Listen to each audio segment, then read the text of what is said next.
নমস্কার, আজকে আমার রেসিপি সর্ষে কাতলা। দেখুন আমি এভাবে একটা 1200 সাইজের প্রায় কাতলা মাছকে এইভাবে একটু চওড়া চওড়া মোটা মোটা করে পিস কেটে নিয়েছি। এবার আমি লবণ, হলুদ, কাশ্মীরি লঙ্কার গুঁড়ো আর একটু সর্ষের তেল এখানে ম্যারিনেশনের জন্য নিয়ে নেব। তো এটাকে আমি পেটি বের করিনি মাছটার, কারণ একটু চওড়া পিসগুলো রাখলে পেটি বের করার আর প্রয়োজন হয় না, মাছটা ভাঙে না, অসুবিধে হয় না। তো যদি আপনারা পেটি বের করেন তাহলে সরু পিস করলেও হবে, নয়তো একটু মোটা পিস রাখতে হবে। এবার এটাকে ভালো করে মাখিয়ে নেবেন, নয়তো কালারটা চারিদিকে লাগবে না। এবার আমি কিছুক্ষণের জন্য এটাকে রেখে দেব। তারপর আমি কড়াইতে এখানে নিয়ে নিলাম একটু সর্ষের তেল। সর্ষের তেলটা একটু গরম হয়ে আসলে আমি এইভাবে কড়াইয়ের চারিদিকে একটু চালিয়ে দেবো, কারণ তাহলে মাছটা দেবার পর কড়াইয়ের গায়েতে যদি তেলের বাইরে লেগেও যায় তাহলে কড়াইয়ের সাথে চিপকে যায় না। তো এইভাবে আমি এক এক করে 4টে মাছ আমি এখানে দিয়ে দেবো। 4টের বেশি মাছ না দেওয়ারই চেষ্টা করবেন ঘরোয়া রান্না হলে, কারণ খুব বেশি মাছ ধরুন এই যে সাইডে হালকা হালকা তেল আছে, এতে যদি দিয়ে দেওয়ার চেষ্টা করেন না, দেখবেন এই উল্টানোর সময় খুবই প্রবলেম হবে। একটা মাছের সঙ্গে আরেকটা মাছ লেগে যাবে, একটা উল্টাতে গেলে আরেকটা টানা হয়ে হয়তো ভেঙে যাবে, তখন সমস্যা হবে। তো আস্তে আস্তে এইভাবে উল্টে নেবেন। মাছ ভাজা কিন্তু যারা জানেন তাদের কাছে খুবই সহজ, কিন্তু যারা একদমই নতুন রান্নাতে তাদের কাছে কিন্তু একটু জটিল। মাছগুলো ভেঙে যাওয়ার সম্ভাবনা থাকে, তো ধীরে ধীরে এইভাবে হালকা লাল বর্ণ হয়ে গেলেই তুলে নেবেন। তো তারপর আমি আরও একবার 4টে পিস দিয়ে দিলাম। তো এইভাবে আমি সমস্ত মাছগুলোকে ভেজে নেওয়ার চেষ্টা করব। তো দেখুন এবারেও আমি 4টে পিসই দিলাম, ঠিক আছে।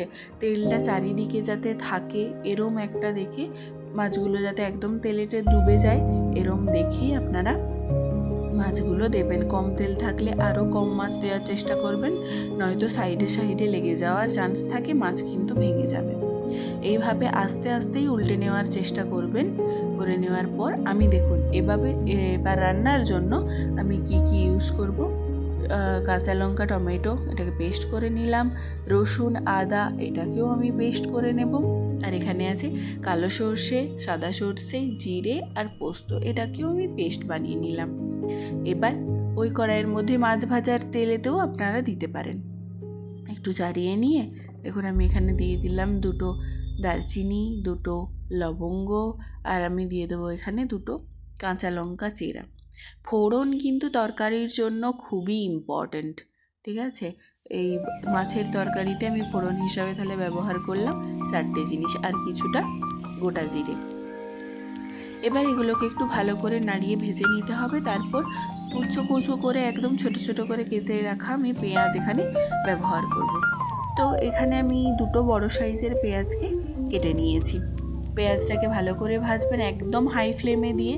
যখন এইভাবে হালকা একটু রঙটা চেঞ্জ হয়ে যাবে, গোলাপি কালার হয়ে যাবে, তখন এবার আমি এখানে দিয়ে দেব আদা আর রসুনের পেস্টটা। পুরো কিন্তু ব্রাউন হওয়ার পর দেবেন না, কারণ এরপরেও আমাদেরকে অনেকটা রান্না করতে হবে, তখন পেঁয়াজটাও ওদের সাথে কুক হবে, তো নয়তো বেশি পুড়ে যাবে পেঁয়াজটা। তো এইভাবেই অনবরত নাড়াতে থাকবেন, নয়তো আদা দেওয়া আছে তো বসে যেতে পারে নিচেতে। তো যখনই এভাবে দেখবেন যে জলটা গুলিয়ে এসে, এখানে টমেটো আর কাঁচা লঙ্কার পেস্টটাও আমি দিয়ে দেবো। দেওয়ার পর ভালো করে মিশিয়ে নেব। আমি কিন্তু এখনও পর্যন্ত এখানে কোনো রকম বাড়তি গুঁড়ো মশলা এখনও ইউজ করিনি। কালারটা দেখো এখনই কত সুন্দর এসছে। এরপর আমি সামান্য একটু লবণও এতে অ্যাড করে দেব। আপনারা যেমন ঝোল বা রসটা রাখতে চাইবেন সেই অনুযায়ী লবণ দেবেন। দেখুন একদমই তেল ছেড়ে দিয়েছে, জলটা একদমই গুটিয়ে গেছে, ঠিক আছে। এবার আমি এখানে অ্যাড করবো সর্ষে, 2 রকম সর্ষে, পোস্ত আর জিরে যে বেটে রেখেছিলাম আমি তার পেস্টটা। এখানে আমি একটু জলও অ্যাড করে দিলাম, কারণ মশলাটা কষা হওয়ার একটু প্রয়োজন আছে। জলটা অ্যাড করার পর আমরা এইভাবে হাই ফ্লেমে রেখে জলটা একটু রিডিউস করে নিয়ে এখানে আমি গুঁড়ো মশলা ব্যবহার করব। 1 চামচ লঙ্কা, 1 চামচ হলুদ আর 1 চামচ জিরে গুঁড়ো, 1 চামচ ধনে গুঁড়ো, এই 4টে গুঁড়ো আমি ব্যবহার করলাম। এবার এটাকে যতক্ষণ না একদমই জলটা গুড়িয়ে আসছে ততক্ষণ পর্যন্ত এইভাবে নাড়াতে থাকবো, মশলাটাও যাতে ভালোভাবে মিশে যায়। দেখুন একদমই জলটা গুলিয়ে গেছে। আমি এখানে যতটা আপনারা ঝোল বা রসা করতে চাইবেন ততটা পর্যন্ত আপনারা জল এখানে ব্যবহার করবেন, বা জয়পিস মাছ তরকারির জন্য এখানে দেবেন, ঠিক আছে? সেই অনুযায়ী জলটা আপনারা ব্যবহার করবেন। তো তখনই মাছগুলো দিয়ে দেবেন না, ঠান্ডা জলে দিয়ে জলটা এরকম ফুটে যাওয়া পর্যন্ত অপেক্ষা করবেন। জলটা ফুটে যাওয়ার পর গরম হয়ে যাওয়ার পর এক এক করে মাছগুলো দিয়ে দেবেন, আর তার সাথে দেবেন কুচনো ধনেপাতা।